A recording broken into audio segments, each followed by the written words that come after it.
But right now we're going to have our opening Hebrew lesson as we go through some of the liturgy and the prayers that we recite here at the Olive Tree.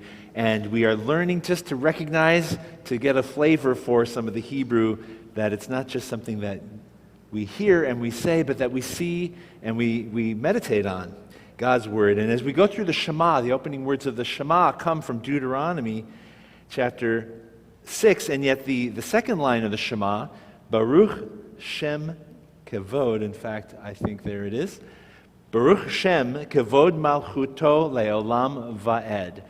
You may remember that, especially if you sing the tune, which means, blessed be his name, whose glorious kingdom is forever and ever. And we looked at Baruch Shem last week. Blessed is the name. Now we're looking at the second line, which is Kavod Malchuto, the glory of his kingdom, or as we say, his glorious kingdom.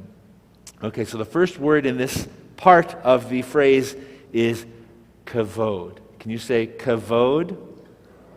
And what you're saying is you're pronouncing the kaf is a k, especially with a dot in the middle. That's a hard k sound. If I took the dot out, that would be ch. All right, so we're going to keep the dot in there. It's going to be a k. And the vowel under that is really it's called a shava, those two little dots. It's a silent sound. It's kind of a very small sound, kavod.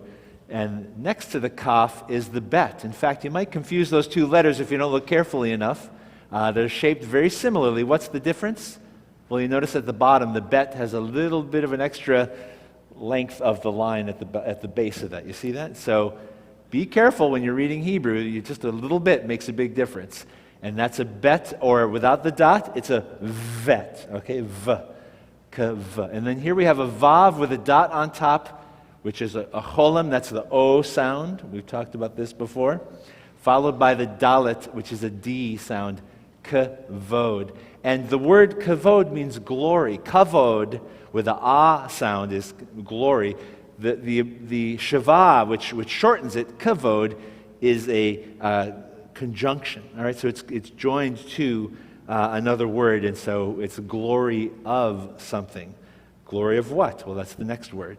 Malchuto. Can you say Malchuto?